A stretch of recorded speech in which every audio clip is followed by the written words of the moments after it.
Okay, folks, back here again. Brent McMahon with Brent McMahon's My 15 Minutes. Brent McMahon 3 with YouTube and TikTok. Here with my good friend and associate, Derek Duroncelet, was actually the first guest on My 15 Minutes, if you recall, on the show, and president of Pinnacle Events. Here we are again. Yes, Tonight sir. we're going to talk about our mutual suffering. We're both big baseball fans and critics of our teams right now, and so we're going to take a few minutes and talk about, where we're at here. In the preseason, it's early. We're only in, late January here. Derek is an Angel fan. We're out here in Southern California where the show is recorded. We go to Angel games. I go to Fenway, a couple times a year. We deal with professional athletes. We're involved in a couple of companies, so we're not, two guys that don't know what the hell they're talking about. I could go on for an hour and a half about the Sox. I'm not thrilled, by the way. I haven't done in the off season. Excuse my words here, but you haven't done much more. Oh, no. Maybe worse. No. We've done worse. You've done worse. Okay. I mean, we could almost start by saying one of the worst series of decisions in sports history. I mean, it has to go down like that, right? To have everyone would say one of the greatest baseball players compared of all to Babe time, Ruth, right? Leave and you get nothing. Right. Nothing for him. Yeah. Not a dollar. Right. Not a player. Not a draft pick. Not a draft pick. Not a future. Right. Nothing. How on earth does that happen? How do you still have a job? And I don't know if people do. Is everybody there?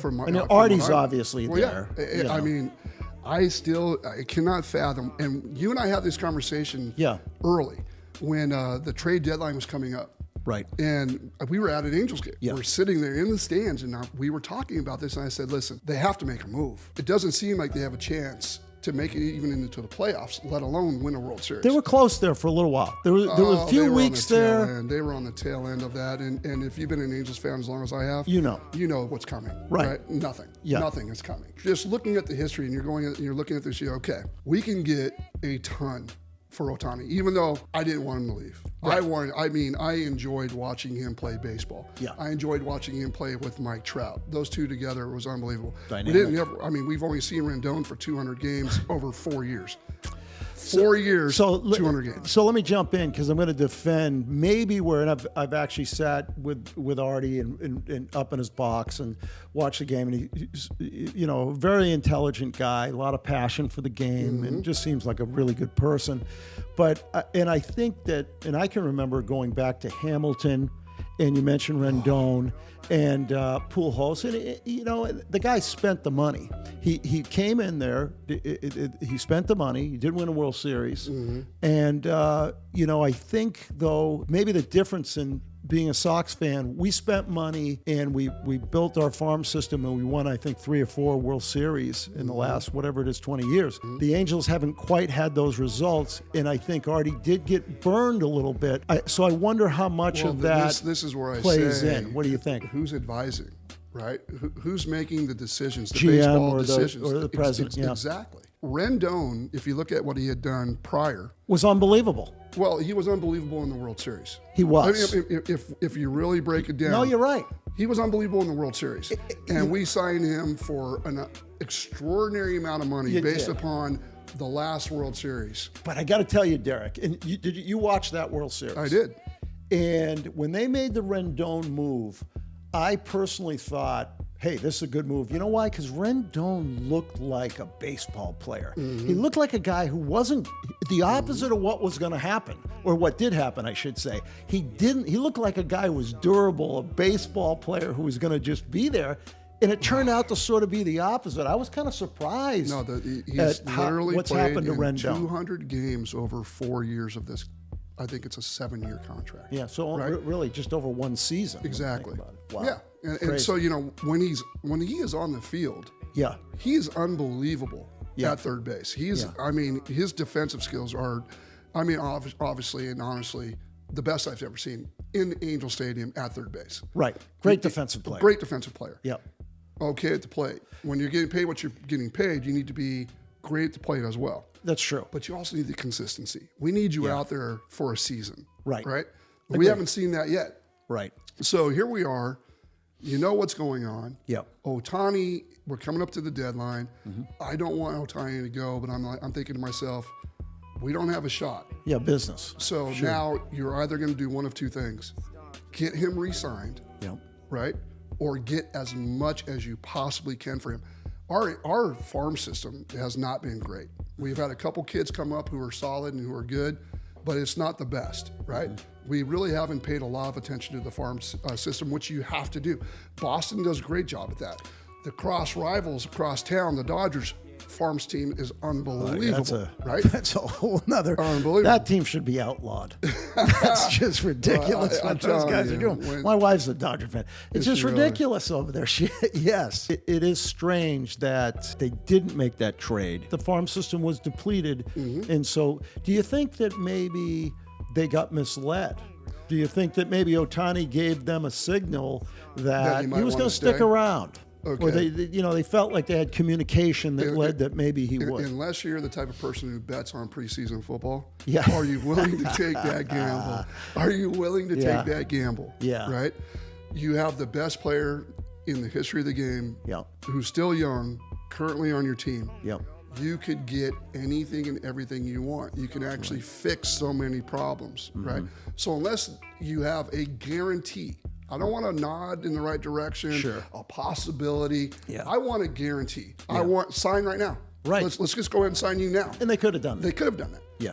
But they didn't. Yeah. And then the trade line comes and goes. So now you have only two options. Yeah. You make They had to trade him because it was too close to his free agency. Yes. So you can't go to the guy, when you didn't sign him the year before. If you were going to sign him, it was really the year before. It would have been time to do it. Because you almost should have had the logic should have been that we're going into the final year of the contract. If we're not going to make a serious run, we're going to have to make a move. And the rumor was that they thought they had a shot at the All-Star break or at the trade deadline, and they went out and they did pick up. They made some moves. They made a few moves. They picked up a couple of guys and tried to shore up the bullpen. Tried to shore up the and the word was that they were doing that to try to entice him to stay. If you're the general manager, you are literally in that agency here every day. Let's get this done. Right. We need to figure out our future. The year before. 100%. Right. And then again, coming up to that trade deadline. Right. So once that trade deadline passes, you're done. Once that's done, now if you don't sign him, which is exactly what happened, you're done. And why would it be at that point? He walked away to drive 45 minutes down the 405 freeway. You know what? Good point, though. Or did he walk away because he felt like the organization just wasn't going to get there? You know what? I couldn't blame him. If I'm being truthful, lifelong Angel fan. Yes. Lifelong. Right. I grew up going to Angel Stadium with my pop, right? Watching Nolan Ryan pitch. We can go through all the people that we let go. That's a whole nother show. They had some great, they had some great eras. They really did. Unbelievable. Don Baylor, Bobby Grich. Keep going. They had some, Brian Downing, one of my all-time favorites. Rod Carew. Nobody was better than Rod Carew. That dude was amazing. So here we have, again, we have the catalyst to do things. Yeah. When you have Trout and Ohtani on the same team for as long as we did, without making a single playoff game, I have to question what's happening. Right. You have to. Yeah. And at some point in time, someone has to be held accountable for that. Yes. So I literally, the day Ohtani got traded, I broke up with the Angels. Yeah, you burned your jersey. I broke up with the Angels. They you know what? We had grown apart. Yeah. We had grown apart. It was time for me to move on. Gotcha. And I moved. I put out a message to the Angels. I said, "Hey, do you guys have the Dodgers phone number, or is it is it too soon?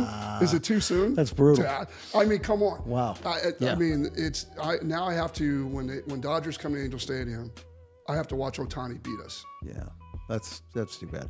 But we're based in Orange County, so I'm just going to throw this out there, Artie. We're available to consult to this team. We really could, because you know what, we love baseball, and I think we'd make good decisions. So if you need a couple of guys to come in and volunteer, we're here. We couldn't make worse decisions.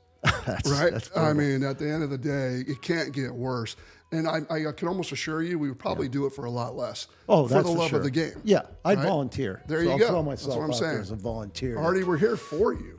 We are here for you, buddy. Be Come at the on. stadium and hang out. That's Absolutely. So let's turn to my Sox real quick, because this is another misery deal that we got going on here with this ownership group that, you know, to be honest with you, Derek, it's kind of like different situation than yours, but I feel like we're getting BS'd because, you know, hey, we won multiple championships, and we did that by employing real talent.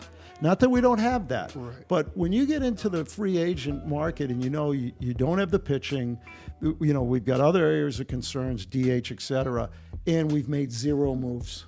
Okay, we signed Galito. Right. We went out, okay, shored up the pitching, but, you know, we Paxton out there. Dodgers just signed him. Yes. And we've got other pitchers that we could have gone out and made a move with. We traded Sale. We got an infielder. Okay, you know, the kid, I guess, has some potential. I actually watched him play in a game against the Sox in Fenway. Maybe there's some potential there. And we do have a multitude of guys coming up. Willie Abear and a bunch of other guys that we've got coming up that hopefully will make an impact. But there are guys out there that Soler and other guys that we really should be making a move for.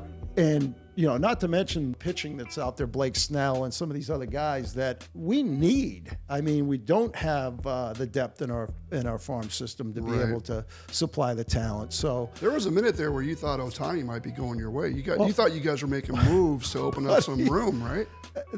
There's been a moment when we thought every single major free agent was coming our way. We've been hearing about Dylan Cease in a trade for a year or two. I mean, it's...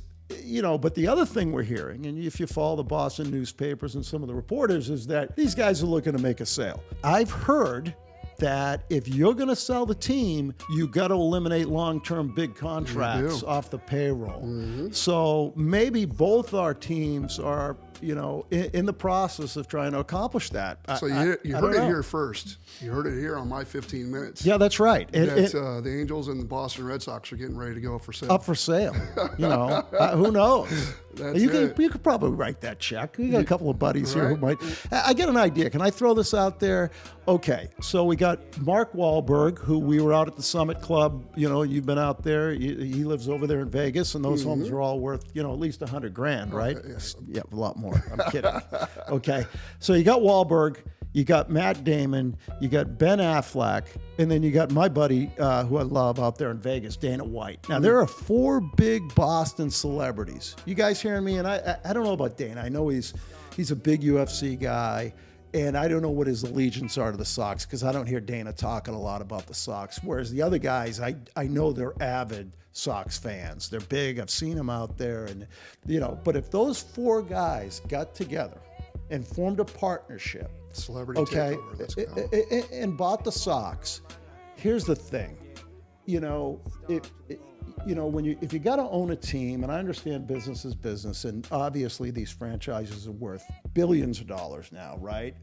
But you really owe it to the fan base and the people that have spent entire lifetimes and generations following these teams, to have the Major League Baseball, as well as the NFL and any of these professional sports leagues, they owe it to the fans to have part of the criteria that when you go in to buy one of these franchises, that you have an allegiance to that team as if you were a fan. There you go. Because if you don't, I absolutely love then it just doesn't work. It doesn't. I think what I mean? If you were to take a poll right now with the 4 teams that are left to figure out who goes to the Super Bowl, how many people are pulling for the Detroit Lions because they haven't been there in so long? You know what? I'm one of those people.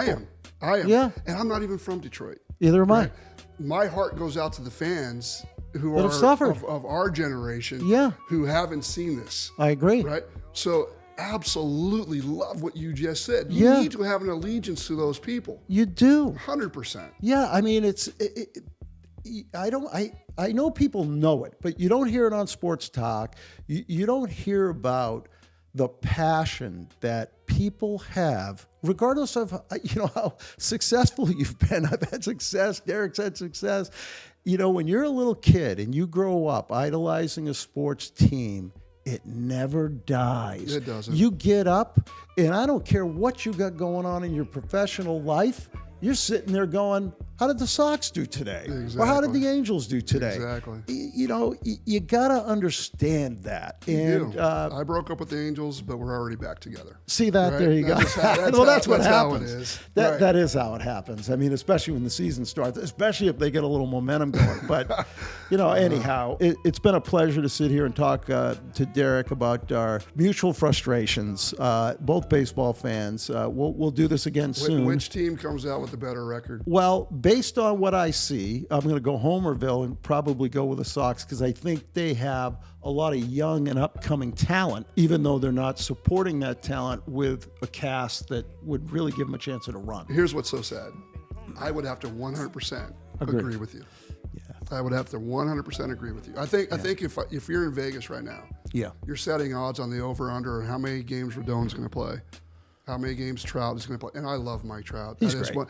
Mike Trout, by far, is one of my favorite all-time athletes, period. Yeah. Such a great guy. He's a throwback. He is like a Mickey throwback, Mantle. man. He's like old school, and he brings it. And even though he's had his series of injuries over the last several years, when he's on that field, he's going to give you everything he's got. Oh, yeah. And he gives back to the community. He's such a good guy. He is a good guy. So, you know, but I mean, we need him on the field. We need Rendon on the field. Yeah. And I don't know how you're going to replace Ohtani, because you got to replace a hitter and you have to replace a pitcher. Yep. And, you know, when people talked about the salary that Ohtani drew, I'm Right. like, well, you got two players. Right. You just got two players for the price of one. Yeah. So, I mean, he's going to hit 40 home runs for you. Yep. He's going to win 15 games. Yep. He's going to have an ERA under 3. Yeah. Right? How much would you pay for that pitcher just for that pitcher? Or how much would you pay for that hitter, just that hitter? Right. Of course you're going to spend $700 million on the guy. Yeah. Bottom line. Yeah, and that's what he got. And I mean, back to those Dodgers, it's just you feel for, as you mentioned, the mid-market and the lower market teams that don't have the wherewithal, that spend. I mean, how do how do the Milwaukee Brewers and some of these other teams, even though they've done pretty well, and other teams, compete with that? Again, another topic. But anyhow, we appreciate Derek coming in. Enjoyed this time together.